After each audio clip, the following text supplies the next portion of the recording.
Hi, Mrs. Donaldson here reading Poppy, Chapter 6, Standing Before Mr. Ocax. We left off with Lungwork and Poppy looking up at the charred oak tree, and there was lightning flashing and thunder rumbling. And Poppy's dad, Lungwork, was shouting, "Don't give way," as she was trying to hold up the white flag. Now, as I read this chapter, I would prefer you not actually watch me read because a lot of times my words and my mouth don't match up. So, if you want to lay down and listen to the read aloud, that's great. You can visualize. Maybe you want to get your exercise in at the same time. Do some push ups, do some sit ups, whatever you're going to do. Um, but you don't have to sit here and watch. I would like you to really listen, though. It's a great story. So, let's get started. Chapter 6, Standing Before Mr. Ocax. The leaves of the oak trees around Mr. Ocax's oak shielded him from the rain, but Poppy and her father were being drenched.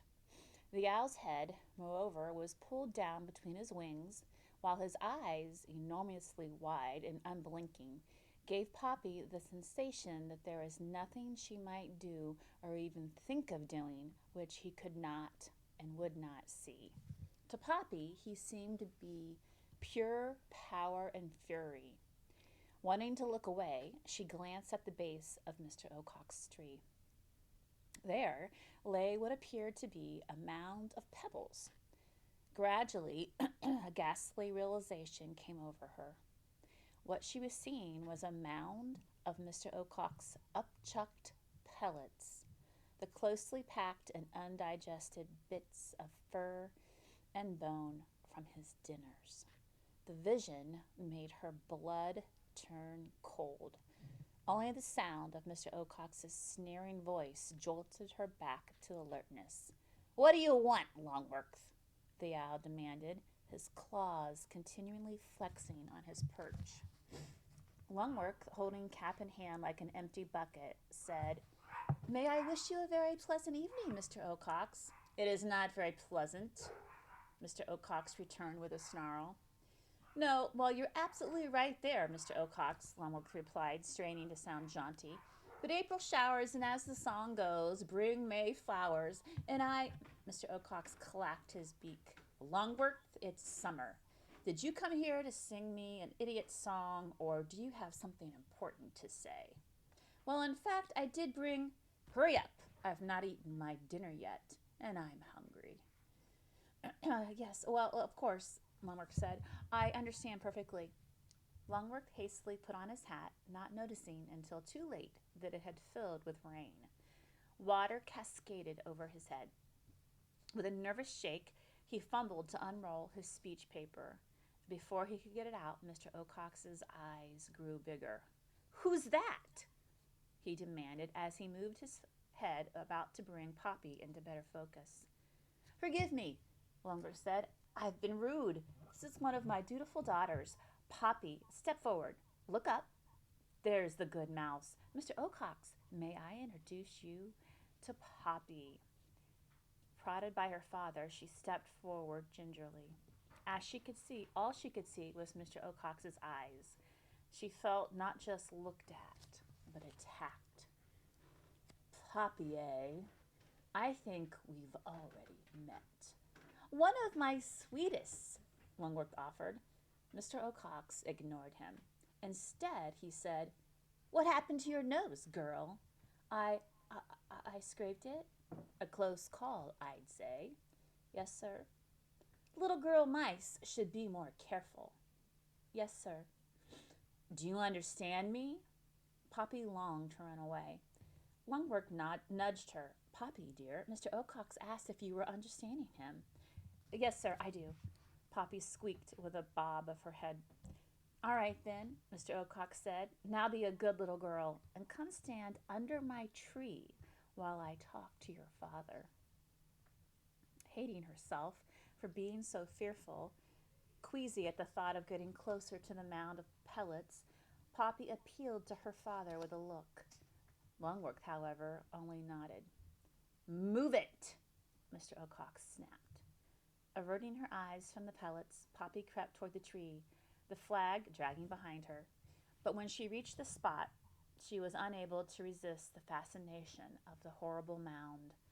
Once she looked, she caught sight of something glittered. All right, Longworth, Mr. Ocox said, let's hear what you have to say. Thank you, sir, thank you. Longworth held out a piece of paper. Now the thimble of water, as well as the rain, had drenched it. All the same, he tried to read it. Whereas Mr. Ocox, great horned owl, ruler of the Dimwood Forest region, who, out of his kindness and wisdom, protects all members of the deer mice family. Whereas the said family of deer mice, living in Grey House, in return for Mr. Ocox's protection, have agreed to ask his permission whenever they wish to move about. Whereas the deer mice family, having grown so great in numbers, need a second place of habitation so as to maintain and enhance their lives with sufficient food. And, Longworth paused to shake the paper. And what? Mr. Ocox demanded. The paper is somewhat wet, Longworth apologized. So is the style, Mr. Ocox observed. Go on. Longworth cleared his throat and continued to read. Whereas Mr. Ocox, protector of deer mice, is famous for his kindness, generosity, and compassion, thereof, stop. Yes, repeat that. What? That line about me. About kindness, generosity, and compassion? Right, I like it. That's well written. Yes, thank you, I wrote it. Whereas Mr. Ocox, protector of deer mice, is famous for his kindness, generosity, and compassion. Therefore, said deer mice of said Grey House humbly petition, said Mr. Ocox, to will you get to the point? Mr. Ocox screeched in exasperation. I'm sorry, Longworth said. The rain has washed away the rest of my writing. Then just dump it and say what you want, the owl boomed. We humbly request your permission, Longworth finally said, to move. Move? Yes. Why? I said we were too many and we need more food. Where do you want to go? To Newhouse. First, Mr. Ocox blinked. Next, he swiveled his head around, frowning first at Longworth and then down at Poppy, and then again at Longworth. Finally, he said, You mean that new place up along Tar Road beyond Newfield? Poppy thought she heard something new in Mr. Ocox's voice. She tried to grasp it. Yes, sir? Mr. Ocox hesitated. Well, have you been there? Now Poppy was sure. It was uncertainty that she was hearing. Have you been there? Mr. Ocox demanded. Well, the truth is, Longworth said, my friend Mr. Yes or no? The owl screamed. Well, no, not exactly. But my friend told me it would make an excellent source of food for half of my family. And Longworth, Mr. Owl interrupted, I forbid you to move to Newhouse. What?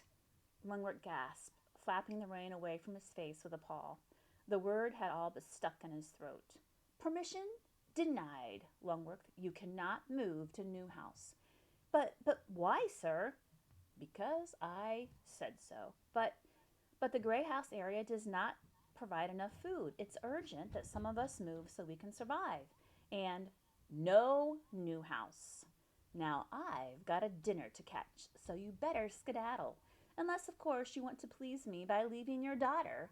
Well, then, the owl chuckled, I might reconsider. But Mr. Ocox leaned forward. Whoo, whoo, he wailed in his loudest and lowest voice. The sound exploded over them. Poppy, clapping paws to ears, ran out from under the tree toward her father, who was still standing there, stammering. But, come on, Papa, Poppy urged, trying to turn his father around. We better go. With difficulty, she turned him. Longworth, Mr. Ocox called suddenly. Longworth whirled so fast that the thimble fell off his head. Bowing, smiling, he began. You were just teasing, weren't you? Listen to me, Longworth, Mr. Ocox cried. I've got 2 more things to say to you. First, pass the word amongst your friends that I've spotted a new porcupine around Dimwood. Porcupine? Longworth echoed dumbly. A particular vicious one. But don't worry, I'll protect you. Second, it's about your daughter there. If you want a reason for my refusal, ask her how she and I met before. Reason? She didn't ask permission to the hill, and that's why you can't go to Newhouse. Yes, but beat it, Longworth, now. Come on, Papa, we better leave.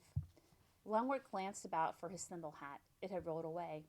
It was Poppy who retrieved it and put it on his head. Resigned, a sagging Longworth allowed himself to be led away. Poppy glanced at her father.